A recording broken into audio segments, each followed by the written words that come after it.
Hi, I'm Sam Spencer with DP Review, and this is the new Canon EOS 5D Mark IV. It promises improvements in resolution, autofocus, and dynamic range, and is aiming to be the all-rounder for all sorts of photographers. Let's take a closer look. It has a brand new 30.4 megapixel sensor with dual pixel AF. It also includes a full-time touchscreen. The native ISO range now reaches a maximum of ISO 32,000.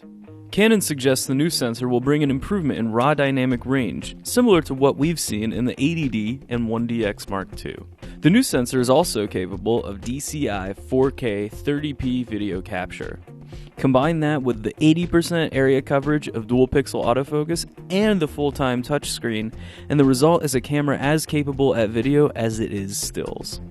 In live view stills shooting, dual pixel AF works down to -4 EV and helps enable servo focusing at up to 4.3 frames per second.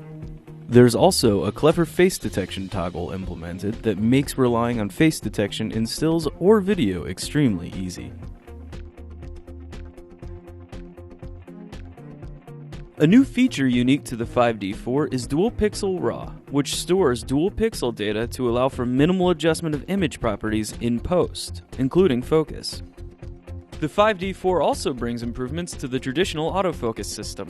It has 61 AF point areas, same as the 5D Mark III, but coverage has been increased vertically. There's also an AF mode selection button near the AF joystick, similar to the 7D Mark II. The body, while a definite member of the 5D line, offers a few improvements as well. Wi-Fi, NFC, and GPS are all included. It offers improved weather sealing, with focus being on areas like the shutter button, the lens mount, and the battery door.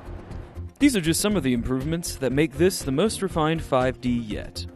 For more information on the 5D Mark IV and all things digital photography, head to dpreview.com.